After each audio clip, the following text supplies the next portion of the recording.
Guys, welcome to my Game Week 35 wildcard team. I've been thinking about this team for a while now and I can finally make my moves and make my transfers. Some aspects of building this wildcard team are quite easy and quite obvious, but some decisions are quite tough to make and I really need to think about it. So I'm going to go through the easier decisions first, then get to the harder ones, the nitty gritty ones that I'm not so sure about. Without further ado, I'm going to put the whole screen up on team now. You can all see it and I'm going to just chat away. Guys, quickly just let me remind you all of my chip strategy. So it's Wildcard Game Week 35, obviously, you can see in the title. And then it's Bench Boost and Double Game Week 37. So we're going to be looking to get to Double Game Week 37 while owning 15 Double Game Week players. That's the goal. So the easiest decisions to make was that front three. The front line is so obvious. You've got Isak, who's got two very easy games against Sheffield United and Burnley. Then a decent Double Game Week. Then you've got Haaland, and he's actually a no-brainer this time round. Normally, you could argue having Haaland is bad because he costs so much and he doesn't do too well. But with a Game Week 35 wildcard team, the value on these teams is never that high. The budget never needs to be stretched out that much. So it seems like a bit of an unnecessary risk to go with that Haaland in this team. That's why he's here. As you can see, the budget's only 102.3 mil before any price changes have happened. So it could fluctuate a little bit by 0.1, 0.2 mil. But it's going to stay roughly around 102.3. And then there's only really two strikers left to choose from in this double game week because you don't want to back the Man United striker. Højlund, he's been on bad form, so have Man United. You don't want to back Brighton at all because they've scored like 2 or 3 goals in the past 6 games. Like, that is abysmal. I know some people think, yeah, Pedro's a good idea, but the only basis on that choice is if he gets a penalty. And you've already chosen the striker from Man City and Newcastle, which leaves you Chelsea and Spurs. Now, Timo Werner, he's an alright option, and you could go for him. But with the amount of big chances Jackson gets, I know he doesn't score many, but you just can't ignore it. And if he does decide to have a good shooting day on one game week, he could easily score a brace, and you don't want to go without him. I mean, last game week, he did just score 14 points. And Chelsea's form is okay. It's pretty good. That's why I want to back Jackson over Timo Werner, not to mention the rotation risk that comes with Timo Werner. Most of the midfield was also a pretty easy decision, or at least 4 of the 5 were. You've got Cole Palmer, who I've not owned all year up until this point. So I'm glad to finally have him in my team. The stress of watching him play every week and score so many goals is unbearable. But I'll still manage to hold a decent rank of 100k. I swear to you, on my life, I would be in the top 10k if I owned Cole Palmer when everybody else did. Next up, we've got Son in that midfield. Even though the Spurs players do play away to Liverpool in Game Week 36, I have a contingency plan on the bench, so that's completely fine. They're the two obvious ones that pretty much everybody will have, along with Foden. People think Pep Roulette's a bad thing, but considering Man City only have the Premier League to focus on up until Game Week 38, Pep Roulette is not going to be a problem. They're not playing midweeks in the Champions League. The FA Cup final is after the Premier League season is finished, and every game for Man City is a cup final. They're only 2 points ahead in the league at the moment. Well, technically, they're 1 point behind because I'm recording this before they play Brighton, but they'll probably win that and go 2 points ahead. And every other game is a must-win.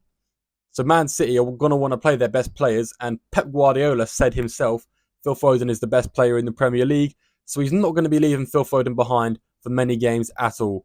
The next option is Anthony Gordon, and the reason you have to go with Anthony Gordon is that he has only blanked in 1 home game this season, so it's basically 100% confirmed in whichever game he plays, if he is playing at home, he is going to get a return. It's already written in the stars. Not to mention, when he does play away, the teams aren't necessarily that difficult anyway. So Anthony Gordon is definitely a player you're going to want in your team. And he's not going to be too high owned, I don't think, compared to these other attackers. So Gordon is really, if you're on a wild card, you should be getting him in your team because he's going to be a lethal asset for you. Now, the 5th midfielder spot is where it did get tricky.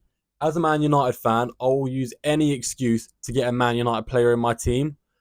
And I know Bruno and Garnacho are 2 good options for this game week, but Brennan Johnson has more expected goals and more expected assists than Heung-min Son, and that expected data is some of the highest in FPL right now. I'm basing this expected data on recent form in the last 4 or 5 games. I'm talking big chances created, shots in the box, expected goals, expected assists.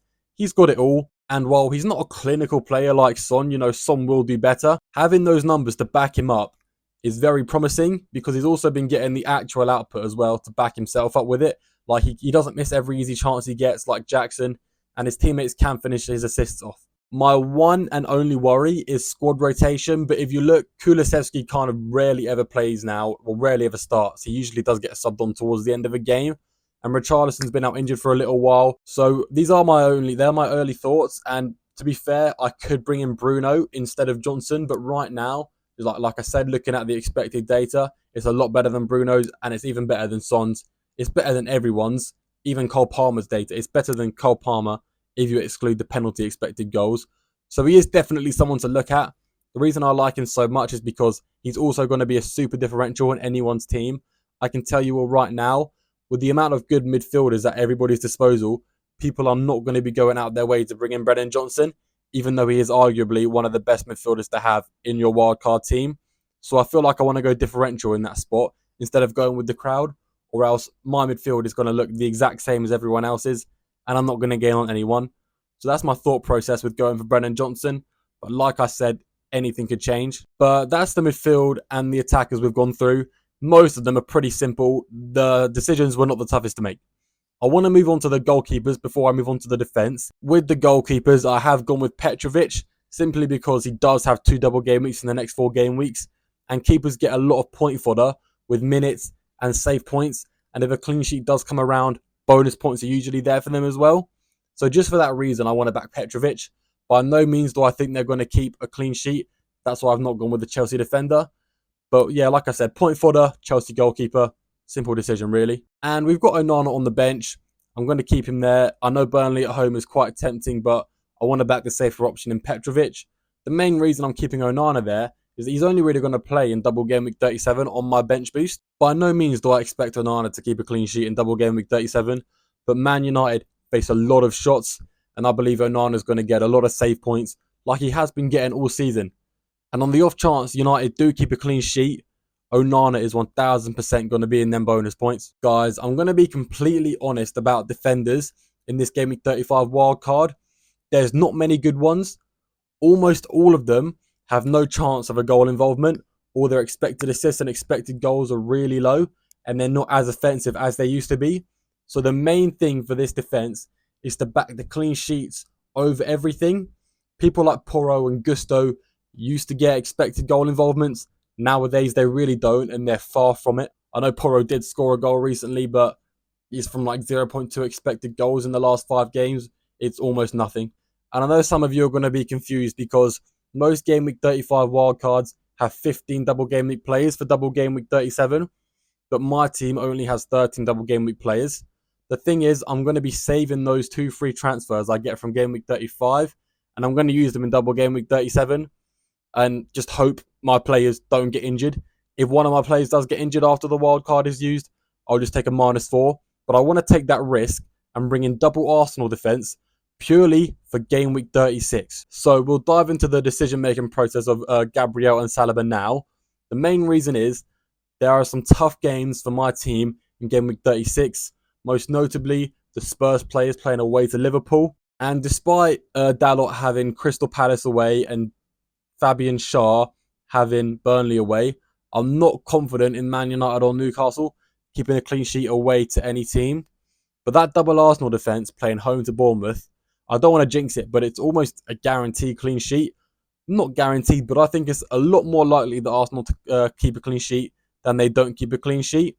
And I want to use that double Arsenal defence as my differential to pull ahead of some people in Game Week 36, because I know most people are going to have a full 15 of plays that double in Game Week 37, and that would mean having absolutely no Arsenal players. And the players I would be bringing in for Gabriel and Saliba in double Game Week 37 would just stay on my bench anyway up until double Game Week 37. The players I would bring in is Dunk and Porro.